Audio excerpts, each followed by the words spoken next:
a grand wedding hall, decorated with soft white flowers and warm golden lights.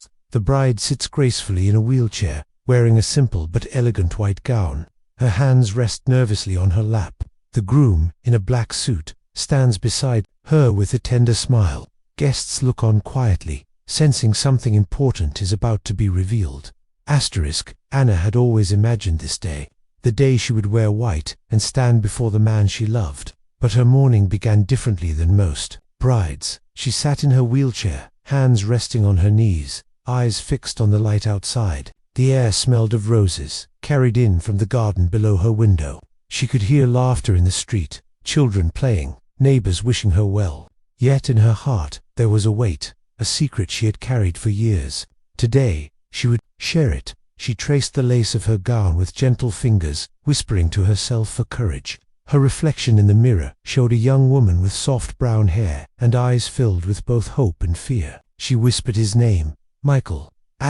Michael had always been steady, the kind of man who did not waver when life tested him. On this morning, as he stood before the mirror adjusting his tie, he felt a nervous energy he had never known before. His best man joked, telling him to breathe, but Michael barely heard. His thoughts were full of Anna. He remembered the first time he saw her, at the library, her smile soft and her voice quiet. That smile had stayed with him. Today he would vow to protect it. He closed his eyes and pictured her face, the way her laughter rose even in hard days. For Michael, this wedding was not about grand halls or shining lights. It was about standing beside the woman who had taught him the meaning of strength. He whispered to himself, "I'm ready."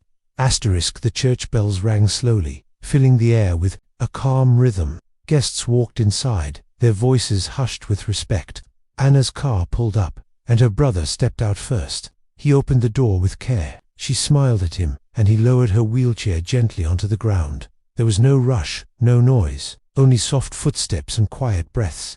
The gown's white fabric spread neatly around her as she sat, a picture of grace. Some guests lowered their eyes in silent admiration, touched by her courage. She felt their gazes, but she kept her eyes forward. She did not want pity, she wanted love, and today she had it. She looked at her father, who gave her hand a reassuring squeeze.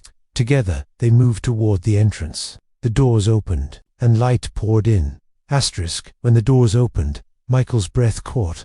Anna entered, her gown flowing like water around her chair. She held her head high, her eyes searching for his. For a moment, the church disappeared. There were no guests, no whispers, no bells, only the two of them. His eyes filled with tears he could not hold back. Not tears of sorrow, but of awe. She had faced storms he could never imagine, yet here she was, shining with quiet strength. Anna saw him, standing tall, steady as always. A warmth spread through her chest. She felt her heart steady for the first time that day. The distance between them seemed endless, yet every turn of her wheels brought her closer.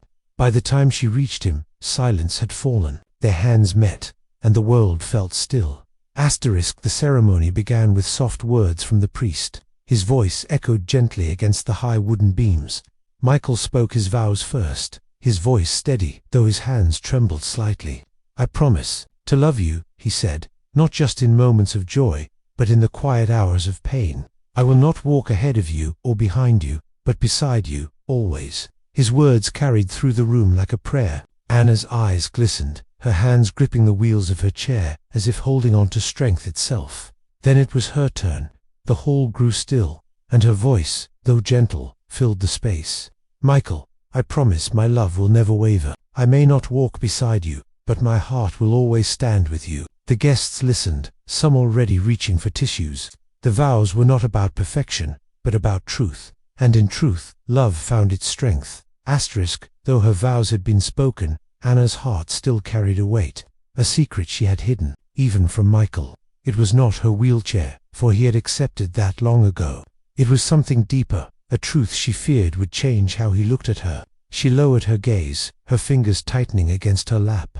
For years, she had taught herself silence was easier. Yet as she sat there, with Michael's hand so warm in hers, she knew silence could no longer protect her. Marriage was not about hiding, it was about sharing even the hardest truths. Her chest rose with uneven breath. She wondered if his love was strong enough, She wondered if the guests would understand. Most of all, she wondered if her courage would last when she opened her mouth to speak. Her lips parted slightly, but no words came. Not yet. Michael sensed her unease. He had known her long enough to recognize the flicker in her eyes when her heart struggled with fear. He leaned closer, gently squeezing her hand.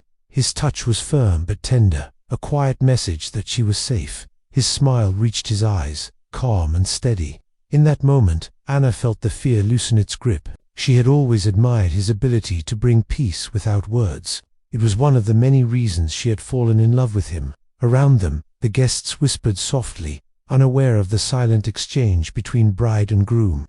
The priest paused, waiting for Anna to gather herself. Michael did not rush her. He simply held her hand, as if saying, "I am here. Take your time." And in that stillness, Anna found courage slowly rising, like a fragile flame refusing to die out. Anna drew in a long breath. The room was so quiet that the sound of her heartbeat filled her ears. Then, she spoke. "Michael," she said, her voice trembling but clear, "there is something I must tell you before we finish this ceremony." The guests shifted, their eyes wide with curiosity. She continued, her hands gripping the wheels of her chair. "The accident that left me like this was not the only battle I faced. The doctors told me I might never be able to bear children." A hush fell over the church. Some gasped softly, others lowered their eyes in silence. Anna swallowed hard, her eyes locked on Michael's. "I could not carry this into our marriage without telling you. You deserve the truth." Her words hung heavy in the air, echoing through the stillness. Her heart pounded, braced for his response. Michael felt the weight of her words settle over him. Yet as silence filled the church, his heart did not break. It swelled. Tears formed in his eyes and slid down his cheeks. They were not tears of loss, but of love too deep for words. He looked at Anna, and in her trembling voice, he saw not weakness, but the strongest courage he had ever known. He took both of her hands in his, lifting them gently. "Anna," he whispered, his voice thick with emotion, "you are my family. Whether we have children or not, you are my beginning and my forever." His words cracked as more tears escaped. The guests, moved beyond measure, wept quietly in their seats. Anna's eyes widened, her lips trembling. She had feared rejection, but found acceptance so complete, it broke her own defenses. She leaned forward, resting her forehead against his hand. The moment rippled through the crowd like a wave. Mothers clutched tissues to their eyes. Fathers cleared their throats. Children leaned closer to their parents for comfort. Friends held hands, moved by the love they were witnessing. In the back row, Anna's brother closed his eyes, whispering a prayer of gratitude. The priest himself paused, his eyes misty behind his glasses. It was no longer just a wedding. It had become a lesson, a reminder of what love truly meant. It was not about flawless futures or perfect plans. It was about truth, courage, and acceptance. Every guest present knew they would carry this memory for the rest of their lives. The priest's voice returned, deep and gentle. "What you have shared today is not weakness, but strength. Marriage is built on honesty and faith, and you have shown both." He lifted his hands, his face glowing in the colored light from the stained glass. "May your union be blessed, not because it is perfect, but because it is true." The words resonated through the hall, weaving into the hearts of everyone present. Anna felt warmth spread through her chest, a peace she had not known in years. Michael's thumb stroked the back of her hand, his steady touch grounding her. She realized she no longer feared the future.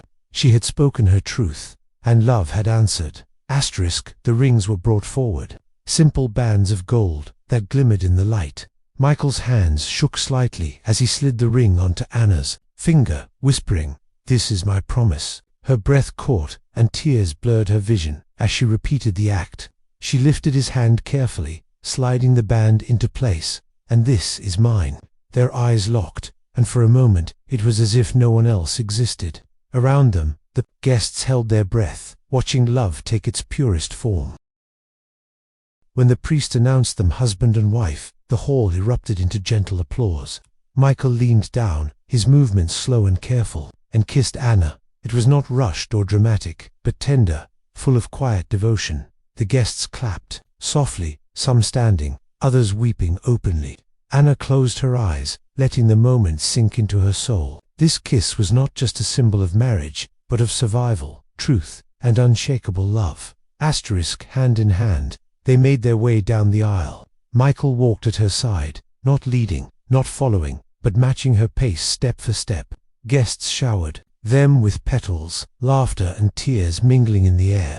Anna looked up at him, her heart light for the first time in years. She had feared her truth would end in sorrow, but it had opened the door to a love stronger than she had imagined. The world outside awaited, uncertain and imperfect, but together they were ready. After the crowd dispersed, Anna and Michael found a quiet spot beneath an old oak tree.